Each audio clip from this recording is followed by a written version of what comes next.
बिस्मिल्लाहिर्रहमानिर्रहीम। अस्सलाम वालेकुम दोस्तों। आई होप आप खैरियत से होंगे। आज हमारा टॉपिक है जनरेशन ऑफ कंप्यूटर्स। चलिए इनको पढ़ते हैं वन बाय वन करके। फर्स्ट जनरेशन ऑफ कंप्यूटर, ये जो जनरेशन है वो स्टार्ट हुई 1946 से 1959 तक। The computers of first generation used vacuum tubes. जो फर्स्ट जनरेशन के कंप्यूटर थे वो वैक्यूम ट्यूब यूज़ करते थे। एक ट्यूब बने होते थे जो ऊपर इमेज में दिखाया हुआ है। ये ये वैक्यूम ट्यूब्स ये हैं, वो यूज़ होता था फर्स्ट जनरेशन के अंदर। As a basic computer as a basic components for a memory and for the CPU central processing unit. ये जो वैक्यूम ट्यूब है वही मेमोरी का काम करते थे, वही जो है प्रोसेसिंग का काम करते थे। These tubes like a bulb, ये बल्ब की तरह होते थे। जो ट्यूब्स होते थे ये बल्ब की शेप में होते थे। Reduced produce a lot of heat. ये ये जो ये बहुत सी हीट प्रोड्यूस करते थे। And installation used to fuse frequently, अक्सर जो थे इंस्टॉलेशन के दौरान ये खराब हो जाते थे, जल जाते थे। इसके एग्जांपल देखते हैं। फर्स्ट जनरेशन कंप्यूटर के अंदर कौन कौन से एग्जांपल हैं। ENIAC, ये मॉडलिंग कंप्यूटर के।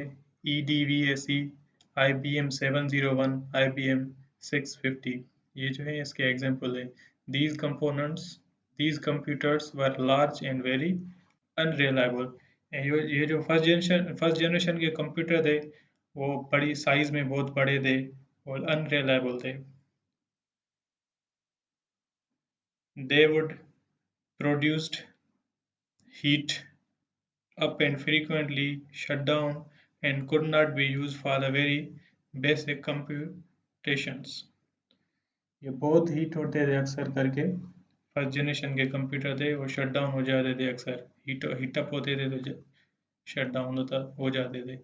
अब इसके एडवांटेजेस कौन कौन से हैं, चलिए एडवांटेज देखते हैं। Vacuum tube were used as an electronic components. Vacuum tube को as an electronic component use किया जाता था।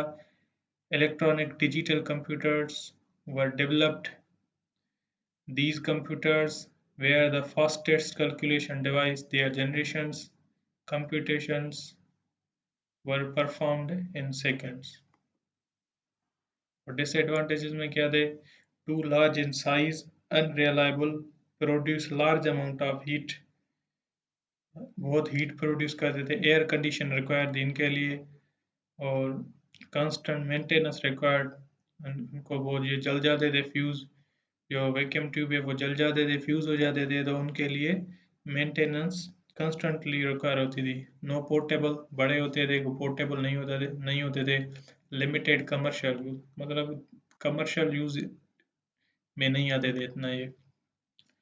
चलिए सेकंड जनरेशन ऑफ कंप्यूटर्स में क्या है, ये 1959 से 1964 तक है। इसके अंदर जो है सेकेंड जनरेशन में मेन जो कंपोनेंट है वो ट्रांजिस्टर है। द ट्रांजिस्टर कंप्यूटर कहलाता था। Now often called the second generation of computers is a computer which use discrete transistor include the vacuum tube instead of a vacuum tube। Vacuum tube की जगह पे क्या introduce हुआ, transistor introduce हुआ second generation के अंदर। उनको replace किया गया वैक्यूम ट्यूब को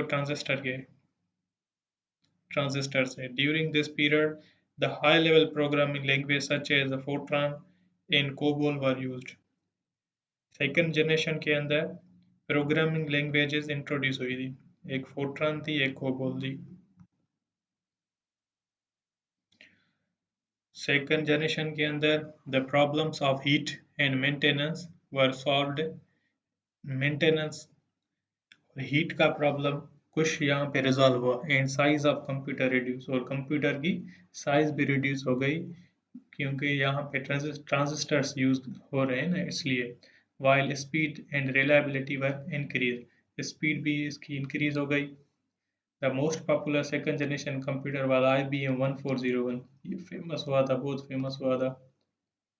अब सेकंड जनरेशन के एडवांटेजेस देखते हैं। Similar in size as compare to first generation.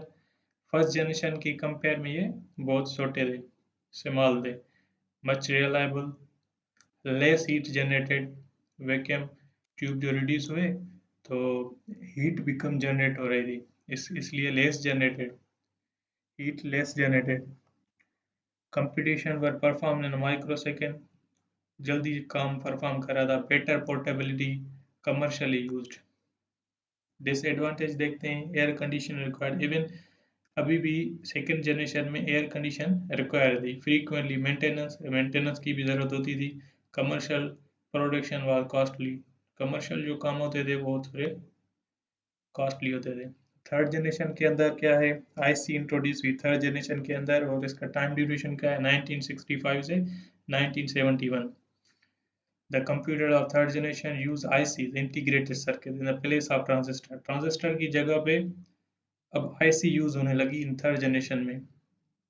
IC क्या है? A single IC has a many transistors, resistors and capacitors along with associated circuitry. एक सर्किट के अंदर बहुत सारे ट्रांजिस्टर लगे हुए होते हैं. आईसी के अंदर रेजिस्टर्स लगे हुए होते हैं, कैपेसिटर्स लगे होते हैं.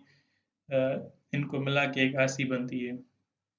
This development made the computer smaller in size, reliable and efficient. IC introduce हुई तो कंप्यूटर्स की साइज स्मॉल हो गई और उनकी परफॉर्मेंस भी रिलायबल हो गई.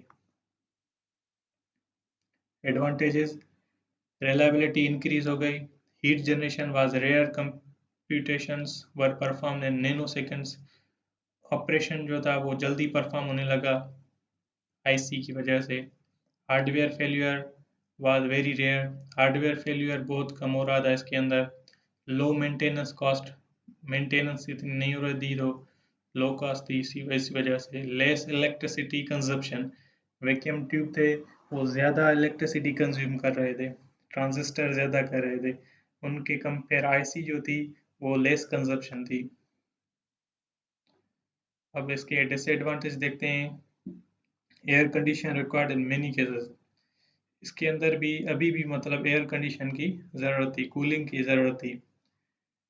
Very advance technology was required to made IC. IC जैसे नहीं बन रही थी, उसके लिए एक एडवांस टेक्नोलॉजी की ज़रूरत होती थी, तभी आईसी बनती थी. चलिए आगे देखते हैं. Fifth generation, fourth generation.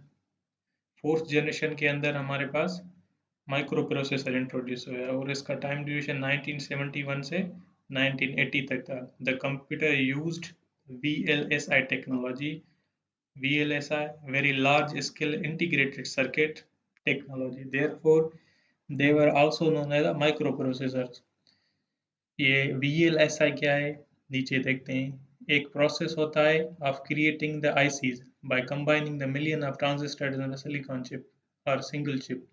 एक चिप के अंदर मिलियंस ऑफ ट्रांजिस्टर्स, रेजिस्टर्स एक दूसरे के साथ कंबाइन करके एक माइक्रो प्रोसेसर बनता है, एक आईसी बनती है.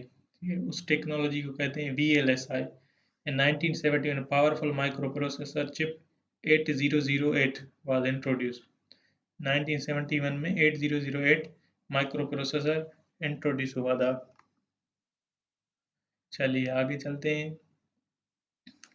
और फोर्थ जनरेशन के अंदर ऑपरेटिंग सिस्टम डॉस पीसी के लिए डेवलप हुआ था. डिस्क ऑपरेटिंग सिस्टम जो था फोर्थ जनरेशन में इंट्रोड्यूस हुआ था.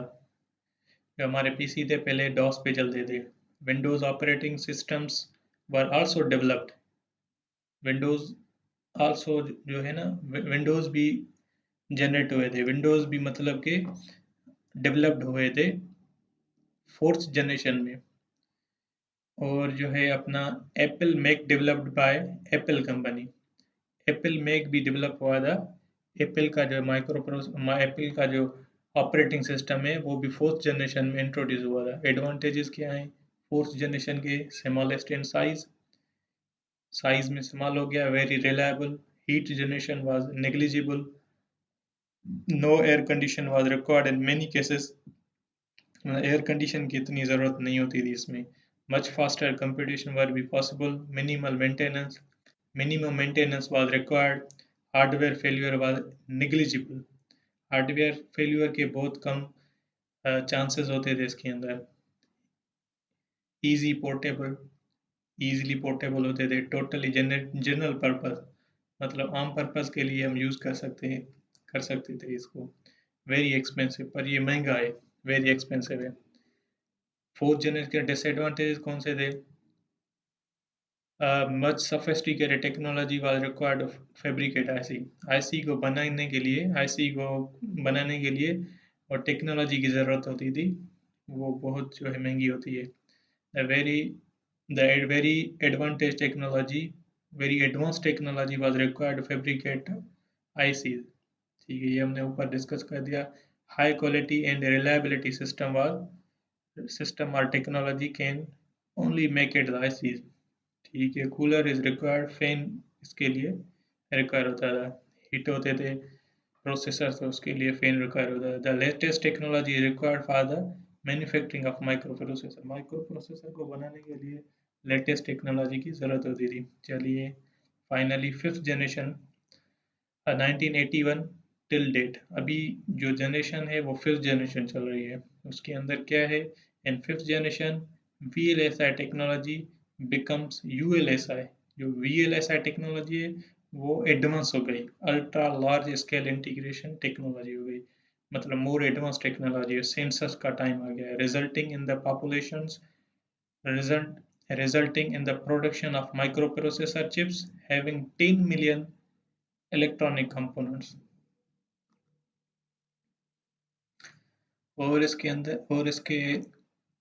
इसमें आगे क्या है? This generation is based on parallel processing hardware and artificial intelligence software.